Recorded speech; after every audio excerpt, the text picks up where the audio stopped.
नमस्कार दोस्तों, मेरा नाम है रोहित खत्री और मैं आपका स्वागत करता हूं मेरे YouTube चैनल जिसका नाम है स्टडी विद रोहित खत्री पर।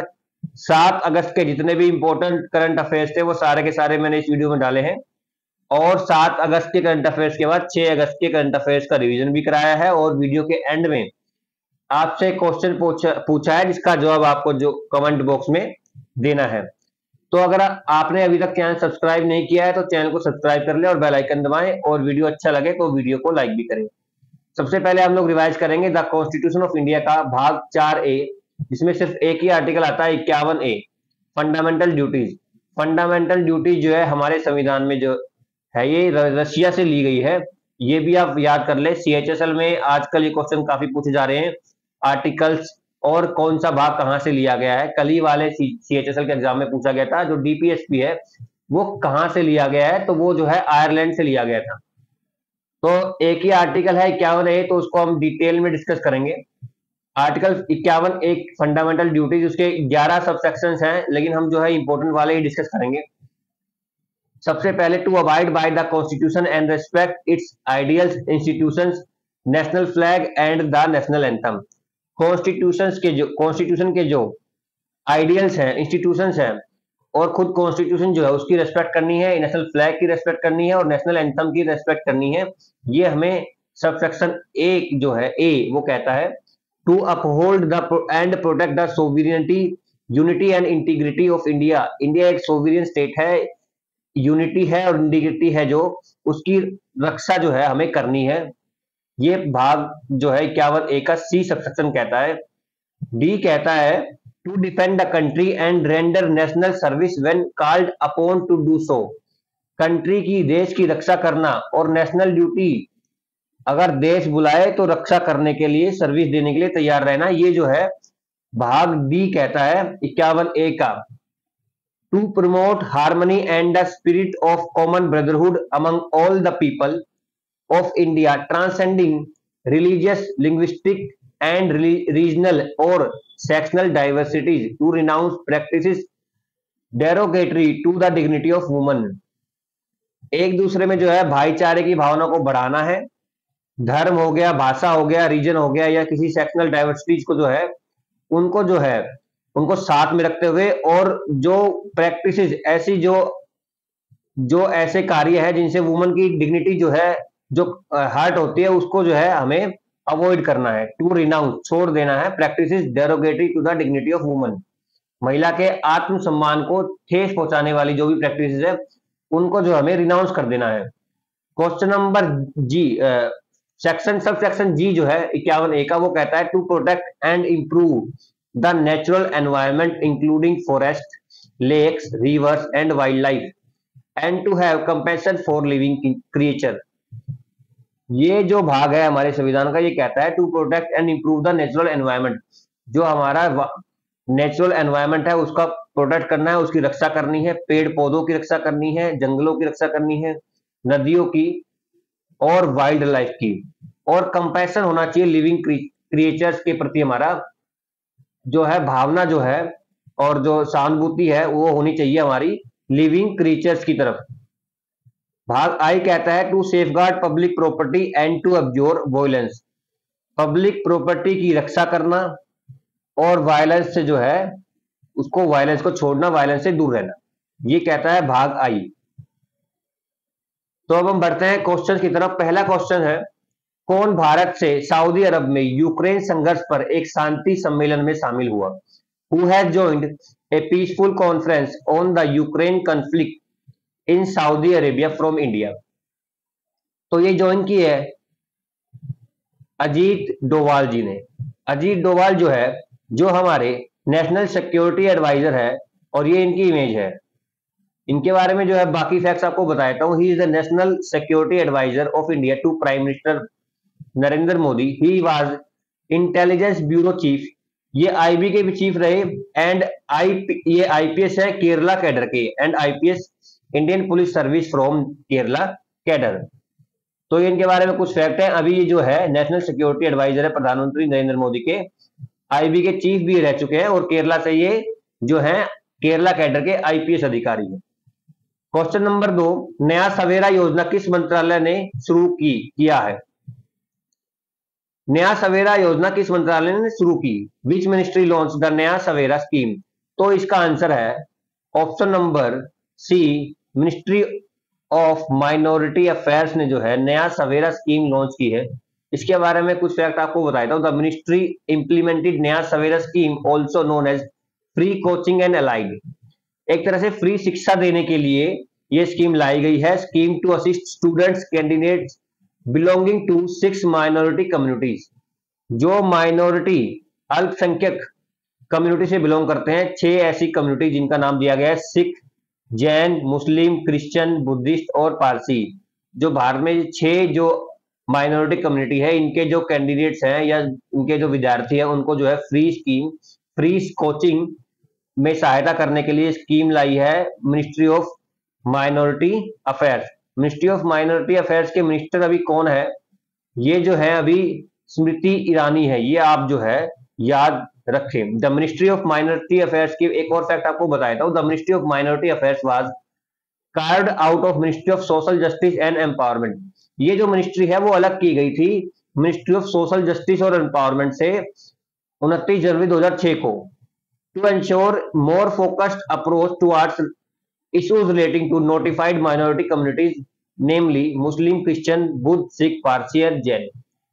जो माइनॉरिटी कम्युनिटीज हैं उनकी तरफ ज्यादा फोकस देने के लिए ये जो अपनी मिनिस्ट्री है, मिनिस्ट्री ऑफ माइनॉरिटी अफेयर्स, ये मिनिस्ट्री ऑफ सोशल जस्टिस से 2006 में इसको अलग कर दिया गया था। और अभी हमारे मिनिस्टर ऑफ माइनॉरिटी अफेयर्स है वो स्मृति ईरानी है। तो ये भी आप साथ के साथ याद कर लें। क्वेश्चन नंबर 3, भारतीय वायुसेना को किस देश से NLOS एंटी टैंक मिसाइल प्राप्त हुई? From which country Indian air force received NLOS anti tank missile? तो ये जो है भारतीय वायुसेना को जो है इजराइल से ये प्राप्त हुई है। इसके बारे में मैं आपको थोड़ी जानकारी देता हूं। NLOS non line of sight anti tank guided missile, ये इंडियन एयरफोर्स को इजराइल से मिली है। It can hit target up to 50 kilometre from helicopter. Helicopter से 50 किलोमीटर दूर तक का टारगेट हिट कर सकती है। And 32 kilometre from the ground. अगर जमीन से चलाएंगे तो 32 किलोमीटर दूर का टारगेट ये हिट कर सकती है। इजराइल का क्वेश्चन था। इजराइल का आप जो है मैप में लोकेशन देख ले। ये है वर्ल्ड मैप और ये है आपका व्हाइट पार्ट में एशिया। तो एशिया में यहाँ बिल्कुल कोने में पड़ता है इजराइल। और इजराइल और आपने फिलिस्तीन विवाद आपने सुना होगा। तो जो बीच में ये व्हाइट पार्ट है ये आपका फिलिस्तीन है। तो इन दोनों की लोकेशन आप देख लें। जो इंटरनेशनल रिलेशंस में जो है ये काफी क्वेश्चन आता है, इजराइल फिलिस्तीन विवाद। क्वेश्चन नंबर 4, ओजस देओताले ने बर्लिन में विश्व तीरंदाजी चैंपियनशिप में कौन सा पदक जीता? Ojas Deotale won which medal in world archery championship in Berlin? तो ओजस देओताले ने बर्लिन में हो रही वर्ल्ड आर्चरी चैंपियनशिप में गोल्ड मेडल जीता है। और ये भारत की तरफ से मेंस का इतिहास का पहला गोल्ड मेडल है। ये इनकी इमेज ओजस देओताले। क्वेश्चन नंबर 5, किस मिसाइल को इसके सफल परीक्षणों के बाद भारतीय सेना और भारतीय वायुसेना में शामिल होने की मंजूरी मिली? Which missile got clearance to be inducted in Indian Air Army and Indian Air Force after its successful trials? तो ऑप्शन है नाग और ध्रुवस्त्रा। तो ये दोनों के दोनों जो है नाग और ध्रुवस्त्रा, ये दोनों के दोनों जो मिसाइलें जो हैं अब इनका ट्रायल्स पूरे हो गए और इंडियन आर्मी और इंडियन एयरफोर्स को जो है ये मिलने वाली है। इनके बारे में आपको कुछ डिटेल बता देता हूँ। इंडियाज इंडिजीनियस मतलब खुद की द्वारा बनाई गई Nag anti tank guided missile and the variant of Helina helicopter launch Nag. जो हेलिना जो है मतलब जो नाग मिसाइल है उसको अगर आप हेलीकॉप्टर पे लॉन्च करेंगे तो वो उसको जो है ध्रुवस्त्रा बोला गया है। Dhruvastra weapon system called Dhruvastra are set to be inducted into the Indian army and Indian air force after clearing all the trials. Both the Nag ATGM and Helena Dhruvastra missiles are developed by DRDO Defense Research and Development Organization। ये दोनों के दोनों मिसाइलें जो है DRDO ने develop की है and manufactured by Bharat dynamic limited. DDL ने इसको जो है मैन्युफैक्चर किया है। तो DRDO द्वारा दोनों ही डेवलप मिसाइल हैं। इन दोनों के बारे में आप जान ले। क्वेश्चन नंबर 6, किस ग्लोबल रेटिंग एजेंसी ने यूनाइटेड स्टेट्स क्रेडिट रेटिंग को ट्रिपल ए से डबल ए प्लस तक डाउनग्रेड किया? Which global rating agency downgraded United States credit rating from triple A to triple double A plus? तो ये जो तीन है, ये तीनों जो है ग्लोबल रेटिंग है, वन ऑफ द टॉप 3 जो ग्लोबल रेटिंग्स है वो ये तीनों है। इनमें से जो है फिच रेटिंग ने जो है option number C, Fitch rating ने जो है यूनाइटेड स्टेट्स का जो रेटिंग है वो ट्रिपल ए से डबल ए प्लस कर दिया है। एस&पी ने तो यूनाइटेड स्टेट्स का 2011 में ही गिरा दिया था रेटिंग, अब जो है फिच रेटिंग ने गिरा दिया है। तो ट्रिपल ए रेटिंग होती क्या है, इसके बारे में थोड़ा सा मैं आपको बताता हूँ। The triple A credit rating is the highest level assigned by rating agency to the countries, localities और कंपनीज। ये जो ट्रिपल ए की रेटिंग है ये सबसे अच्छी रेटिंग होती है जो रेटिंग एजेंसियां दे सकती हैं किसी देश को, किसी कंपनी को या किसी लोकेलिटी को। It signifies strong ability to repay डेब्ट। ये क्या शो करता है कि जो देश है या कंपनी है अपना जो डेब्ट है, कर्ज जो है उसको वापस देने की स्ट्रॉन्ग एबिलिटी को दर्शाता है अगर किसी के पास ट्रिपल ए रेटिंग है। The 3 major rating agency S&P Global, Fitch rating and Moody use a similar letter based system to rank credit ratings from A to D. ये जो तीनों है एस&पी ग्लोबल और फिच रेटिंग और Moody जो है ये ट्रिपल ए से लेकर डी तक की रेटिंग देती है, जिसमें ट्रिपल ए सबसे अच्छी है और डी जो है सबसे खराब है। डी इंडिकेट करता है कि जो पैसा दिया जाता है वो वापस जो है ये कंट्री या ये कंपनी जो है देने में जो है अच्छा परफॉर्म नहीं करती। क्वेश्चन नंबर 7, किसने पूरे भारत में 508 रेलवे स्टेशन के पुनर्विकास के लिए आधारशिला रखी? Who laid the foundation stone for the redevelopment of 508 railway station across India? तो ये हमारे प्रधानमंत्री श्री नरेंद्र मोदी ने 508 रेलवे स्टेशन का रीडेवलपमेंट फाउंडेशन स्टोन रखा है। क्वेश्चन नंबर 8, किसने मासी एप्लीकेशन विकसित किया?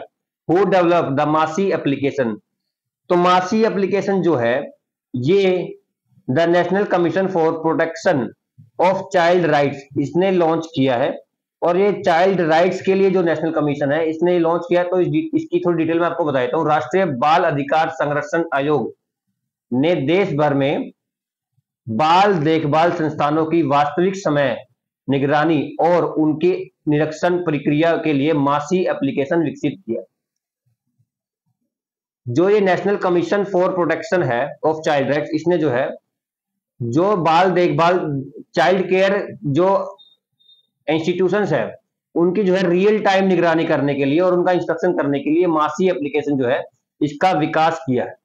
किस राज्य ने शुभ यात्रा योजना शुरू की? विच स्टेट हैज लॉन्च शुभ यात्रा स्कीम? तो शुभ यात्रा स्कीम जो है केरला ने लॉन्च की है।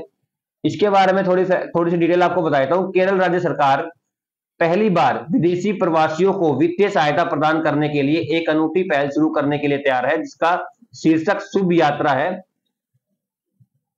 परियोजना में 2 लाख रुपए तक की वित्तीय सहायता प्रदान करके एक सकारात्मक और उत्पादक विकास परिस्थितिकी तंत्र बनाने की परिकल्पना की गई है।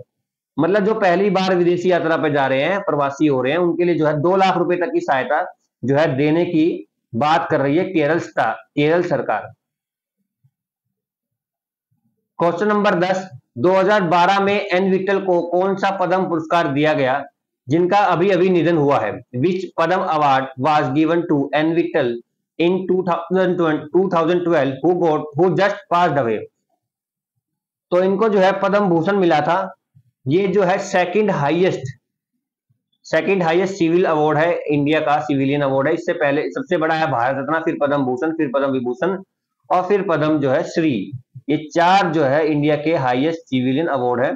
ये है इनकी इमेज एन विट्ठल की। इनके बारे में कुछ डिटेल आपको बताता हूँ। The Padma Bhushan awardee and IAS officer of Gujarat cadre, 1960 batch के गुजरात कैडर के आईएएस ऑफिसर थे। एन विट्ठल जो है पास दवे मतलब इनका देहांत हो गया। ये पहले जो है टेलीकॉम सेक्रेटरी रहे और सेंट्रल विजिलेंस कमिश्नर भी रहे। अब हम रिवाइज करेंगे 6 अगस्त के करंट अफेयर्स को। पहला क्वेश्चन है हिरोशिमा दिवस कब मनाया जाता है? तो ये 6 अगस्त 1945 को जो बम गिराया गया था उसी के तर्ज पर 6 अगस्त को हिरोशिमा डे मनाया जाता है। डूरंट कप का 132वां संस्करण कहां आयोजित किया जा रहा है? तो ये पहली बार असम में किया जा रहा है। इस बार इसमें जो है दो नेपाली टीम और दो बांग्लादेशी टीम भी भाग ले रही है, और इंडियन फोर्सेस की टीम भी इसमें भाग ले रही है। किसने नई दिल्ली में पुस्तकालयों का त्योहार का उद्घाटन किया? तो इसका उद्घाटन जो है राष्ट्रपति द्रौपदी मुर्मू ने किया। Question number 4, salt Lake City में एफबीआई फील्ड ऑफिस का हेड कौन होगा? तो ये होंगी भारतीय मूल की सोहिनी सिन्हा। ये एफबीआई फील्ड ऑफिस की हेड होंगी साल्ट लेक सिटी में। Who has been appointed as the home secretary, गृह सचिव के रूप में अजय कुमार भल्ला जी का जो है टेन्योर जो है एक बार और बढ़ा के, चौथी बार बढ़ा के उनको फिर से होम सेक्रेटरी के पद पर जो है बने रहने दिया गया। किस राज्य ने 19 नए जिले बनाने के प्रस्ताव को मंजूरी दी? तो ये राजस्थान ने जो है 19 नए डिस्ट्रिक्ट बनाने की मंजूरी दे दी है। तोशाखाना भ्रष्टाचार मामले में किस देश के पूर्व पीएम को 3 साल की सजा हुई? तो पाकिस्तान के पूर्व प्रधानमंत्री इमरान खान को तोशाखाना गिफ्ट केस में जो है तोहफे लेने के जो एक केस है उसमें जो है इनको 3 साल की सजा हो गई। किस देश को भारत ने अपनी अनूठी डिजिटल पहचान परियोजना को निधि देने के लिए $450 मिलियन रुपए सौंपे? तो भारत ने जो है 450 मिलियन रुपए श्रीलंका को सौंपे हैं, ताकि जैसे हमारे देश में आधार योजना है वैसे ही यहाँ पे यूनिक डिजिटल आइडेंटिटी प्रोजेक्ट जो है चालू किया जा सके। क्वेश्चन नंबर 9, कौन वर्ल्ड तीरंदाजी चैंपियनशिप में सीनियर वर्ल्ड चैंपियन बना? तो ये सीनियर वर्ल्ड चैंपियन बन गई है अदिति स्वामी, मात्र 18 साल की हैं, और ये जूनियर वर्ल्ड चैंपियन बनी थी लेकिन अब ये सीनियर वर्ल्ड चैंपियन ही बनी है। किस देश ने अपने विपक्षी नेता एलेक्सी नवनली को 19 और वर्षों के लिए जेल में डाल दिया है? रशिया ने जो है अपने ओपोजिशन लीडर एलेक्सी नवनली को 3 साल के लिए अभी जेल में ही है ये, और इनका जो है 19 साल के लिए और इनकी सजा बढ़ा दी है। पिछली वीडियो में आपसे क्वेश्चन पूछा था गृह सचिव के रूप में किसे नियुक्त किया गया है? तो गृह सचिव के रूप में अजय कुमार भल्ला जी को नियुक्त किया गया है। आज की वीडियो का क्वेश्चन है भारतीय वायुसेना को किस देश से NLOS एंटी टैंक मिसाइल प्राप्त हुई? इसका जवाब आपको कमेंट बॉक्स में देना है। पूरा वीडियो देखने के लिए बहुत बहुत धन्यवाद। अगर आपको पीडीएफ चाहिए सेशन का तो वो आपको मिल जाएगा मेरे Telegram channel study with Rohit Khatri पर। 6 अगस्त की जो सेशन की पीडीएफ मैं अपने चैनल पर डाल चुका हूं, इस वाले सेशन की पीडीएफ भी आपको मिल जाएगी। अगर आपने चैनल अभी तक सब्सक्राइब नहीं किया है तो प्लीज चैनल को सब्सक्राइब कर ले और बेल आइकन भी दबाएं। वीडियो अगर आपको अच्छा लगे तो वीडियो को लाइक भी करें। मिलेंगे आपसे अगली वीडियो में, धन्यवाद।